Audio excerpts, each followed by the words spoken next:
అభ్యాసి Telugu learning కు స్వాగతం, సుస్వాగతం. అందరికీ నమస్కారం. గత ఎపిసోడ్లో మనం వర్ణమాలలో మొత్తం అక్షరాలు, అందులో ఉన్న అచ్చులు, హల్లులు మొదలైన వాటి గురించి చెప్పుకున్నాం. అందులో మిగిలినవి ఇప్పుడు ఉభయాక్షరాలు. ఈ ఉభయాక్షరాలు 3: 0, అరసున్న, విసర్గ. వీటిని ఉభయాక్షరాలు అంటాం. అంటే అటు అచ్చుల వైపు నుండి ఇటు హల్లుల వైపు నుండి కూడా మనం వీటిని వాడచ్చు. కాకపోతే ఇవి కూడా ఎక్కువగా గ్రాంథికంలో ఉపయోగింపబడ్డాయి. సున్నా అనేది మనం మామూలుగా వాడుతున్నాం, కానీ ఈ అరసున్నా అనేది, తర్వాత విసర్గ అనేది ఎక్కువగా కవిత్వాల్లో, పద్యాల్లో ఎక్కువగా ఉపయోగించడం జరిగింది. వీటి వాడకం కూడా చాలా తక్కువ, కానీ ఉపయోగంలో ఉన్నాయి. ఇవి ఉభయాక్షరాలు. సంయుక్తాక్షరం వచ్చేసి క్ష.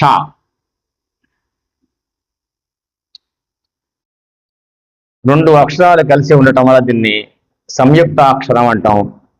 ఈ సంయుక్తాక్షరం ఇది అచ్చు కాదు, హల్లు కాదు, కాబట్టి ఇది ఆ రెండిట్లో ఉండదు. సంయుక్తాక్షరంగా దీనికి విధిగా చెప్పడం జరిగింది. ఈ విధంగా అచ్చులు, హల్లులు, ఉభయాక్షరాలు, సంయుక్తాక్షరం ఇవన్నీ కలిపి 52 అక్షరాల వర్ణమాల ఏర్పడింది. ఈ వర్ణమాల అన్ని తరగతుల పిల్లలకు చాలా ముఖ్యమైనటువంటి భాగం, ముఖ్యమైనటువంటి అంశం. ఇది మీరు క్షుణ్ణంగా అర్థం చేసుకొని నేర్చుకోండి. ఏవైనా సందేహాలు ఉంటే కామెంట్ సెక్షన్లో పెట్టండి. ఇప్పుడు మనకి వాక్య నిర్మాణం అయిన తర్వాత, వాక్యాలను నిర్మించుకున్న తర్వాత మనం రాసేటప్పుడు ఆ వాక్యం పూర్తయింది అని చెప్పడానికి, లేదా ఆ వాక్యం అసంపూర్తిగా ఆగిపోయింది అని చెప్పడానికి, లేదా ఆ వాక్యం యొక్క ప్రాధాన్యత చెప్పడానికి అన్నిటికీ కూడా విరామ చిహ్నాలు అని ఉంటాయి. ఇవి చాలా ముఖ్యమైనవి. వ్యాసం రాయటంలో కానీ, ఒక పాఠం రాయటంలో కానీ, ఏదైనా ఒక వచనం రాయటానికి కానీ ఈ విరామ చిహ్నాలు అనేవి చాలా ముఖ్యమైనవి.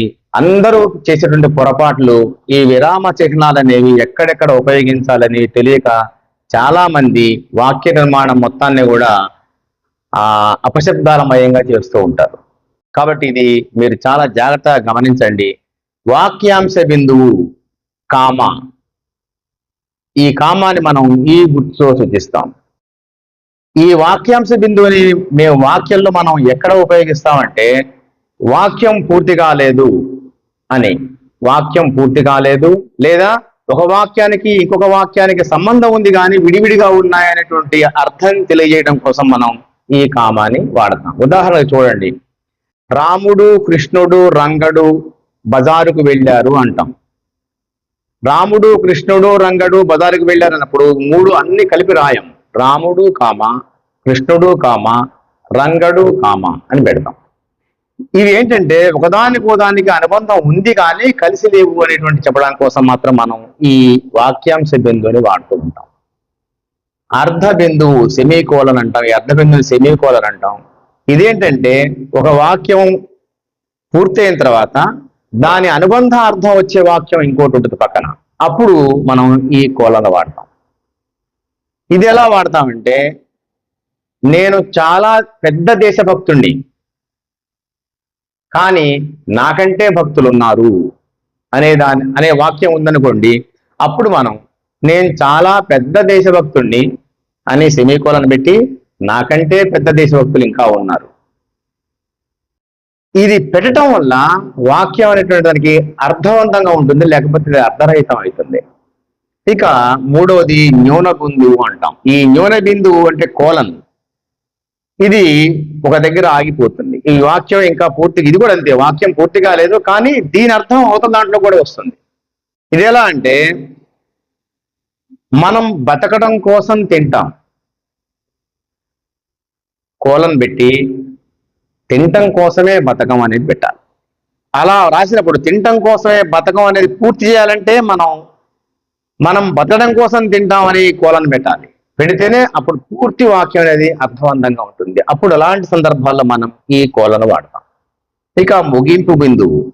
ఈ ముగింపు బిందువు అనేదాన్ని ఫుల్ స్టాప్ అంటాం ఇంగ్లీష్లో. ఈ ఫుల్ స్టాప్ అనేది వాక్యం పూర్తి అయింది అని చెప్పడం కోసం వాడతాం. వాక్యం పూర్తిగా కానీ ఈ ఫుల్ స్టాప్ పెట్టకపోతే ఈ వాక్యం నెక్స్ట్ వాక్యంలో కలిసిపోతుంది.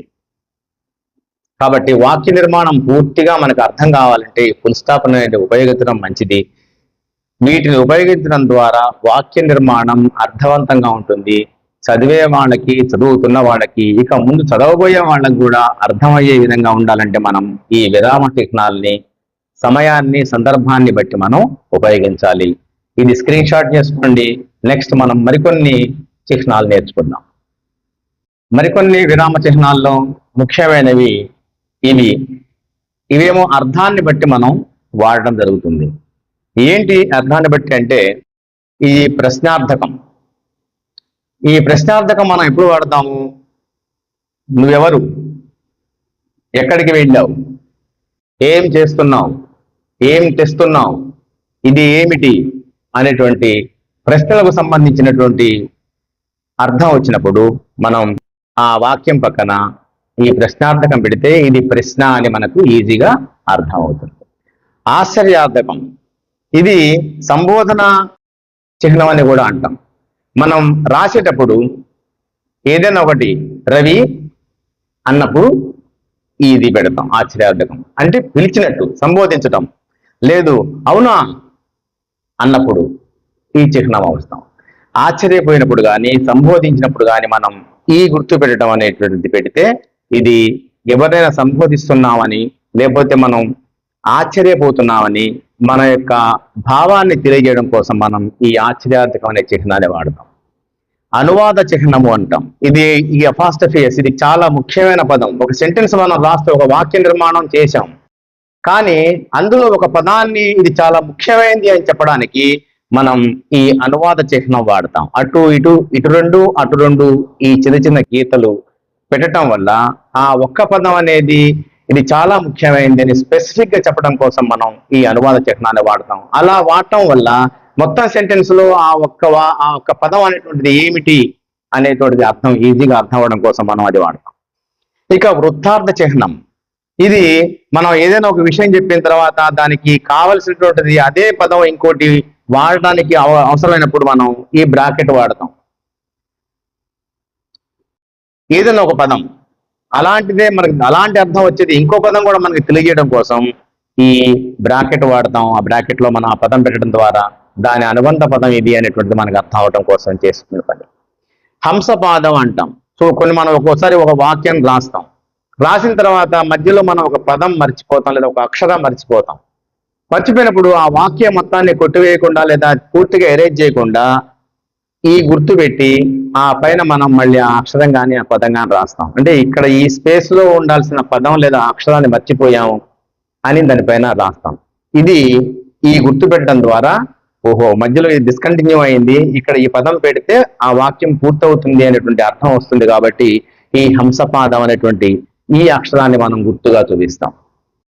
తర్వాత కోలన్ డాష్, ఇది సైడ్ హెడ్డింగ్ లాగా ఉపయోగపడుతుంది. మనం ఒక విషయాన్ని పూర్తిగా చెప్పడానికి ముందు మనం ఇది పెట్టితే ఒక పేరు పెట్టి దాన్ని పెట్టామని, ఉదాహరణకి వేదం అని రాశాం, అప్పుడు ఈ కోలన్ డాష్ అని పెడితే వెంటనే వాళ్ళకి ఏమర్థం అవుతుందంటే దీని గురించి నెక్స్ట్ వివరణ అంతా కూడా ఉంటుందన్నమాట అనే అర్థం వస్తుంది. అలా అర్థం కావడం కోసం మనం ఈ కోలన్ డాష్ ని వాడతాం. పదాలకి మధ్య సంబంధాన్ని వివరించడం కోసం డాష్ వాడతాం. తర్వాత ఆబ్లిక్ కానీ స్లాష్ కానీ వాడతాం. ఎందుకంటే మధ్యలో ఒకటి ఉదాహరణకి మన ఇంటి నెంబర్లు ఉంటాయి, 6/7/8 అని పెట్టడం ద్వారా కొన్ని ఇళ్లకి మధ్యన ఈ ఇల్లు ఉంది అనేటువంటిది తెలియడం కోసం ఆబ్లిక్ అనేది విభజించడం అనేది చూపిస్తుంది. ఆ విభజన వచ్చినప్పుడు మనం ఈ ఆబ్లిక్ ని కానీ స్లాష్ కానీ వాడతాం. తారకం అంటాం. తారకం అంటే స్టార్ గుర్తు. మనం చూడండి, మనం పద్యభాగంలోకి వచ్చేసరికి కొన్ని ముఖ్యమైన పద్యాలు మీరు కంఠస్థం చేయండి, ఇవి పరీక్షలో వస్తాయని మన మాస్టర్లు చెప్తూ ఉంటారు. దానికి స్టార్ గుర్తు పెట్టి ఉంటుంది. అలాంటివి ముఖ్యమైనవి అని అర్థం. అన్ని పద్యాలు ఉంటాయి, కానీ అందులో 4-5 పద్యాలకి స్టార్ గుర్తు ఉంటుంది. అంటే ఆ 4-5 పద్యాలు ముఖ్యమైనవి, పరీక్షలో వస్తాయి, చదవచ్చు, చదవాలి, నేర్చుకోవాలి అనేటువంటి అర్థం రావడం కోసం ఇది వాడతాం. ఈ వజ్రం గుర్తు కూడా మనకి పెద్ద గ్రంథాలు, పుస్తకాల్లో ఉన్నటువంటి వాటిలో ప్రాచీన కవులు వాడిన వాటిల్లో కూడా మనకి ఒక పదం ఇచ్చి ఆ పదం పక్కన ఈ డైమండ్ గుర్తు, ఈ వజ్రం గుర్తు అనేది పెడతారు. పెట్టిన తర్వాత అదే పేజీలో ఆ పదం వాడిన పేజీలోనే కింద ఒక గీత గీసి మళ్ళీ ఆ వజ్రం గుర్తు పెట్టి ఆ పదానికి అర్థం రాస్తారు. అంటే మీకు ఆ పదం అర్థం కాకపోయినట్టయితే దాని అర్థం ఈ కింద మీరు చూసుకోవచ్చు అనేటువంటి విషయాన్ని మనకు తెలియజేయడం కోసం ఈ అర్థం వాడతారు. ఈ విరామ చిహ్నాలు, అర్థాన్ని బట్టి వచ్చేటువంటి చిహ్నాలు ఇవన్నీ కూడా మనకి వాక్య నిర్మాణంలో చాలా ఉపయోగపడతాయి, పాఠాల్లో చాలా ఉపయోగపడతాయి. మీరు చదువుకోవడానికి కూడా సులభంగా అర్థం అవుతుంది. ఇలాంటివి మీరు నేర్చుకొని వాక్య నిర్మాణంలో లేదా మీరు ఒక వ్యాసాన్ని రాయటంలో, ఒక పాఠం రాయటంలో మీరు వీటన్నిటిని ఉపయోగించడం ద్వారా అర్థవంతమైనటువంటి పాఠాన్ని లేదా వ్యాసాన్ని మీరు తయారు చేయగలుగుతారు. ఇవన్నీ కూడా మీరు స్క్రీన్ షాట్ చేసుకొని నేర్చుకోండి. ఇది మీకు అర్థమైంది అనుకుంటున్నాను. నేను చాలా సులభంగా, సరళంగా అర్థమయ్యే విధంగా మీకు ఇవన్నీ చెప్పాను. ఇంకా అర్థం కాకపోయినా సందేహాలు ఏమైనా వాళ్ళ కింద కామెంట్ సెక్షన్లో కామెంట్ చేయండి. నేను మళ్ళీ మీకు వివరంగా చెప్తాను. మళ్ళీ ఎపిసోడ్లో మళ్ళీ కలుద్దాం. తెలుగు భాషను ప్రేమిద్దాం, తెలుగు భాషను కీర్తిద్దాం. నమస్కారం.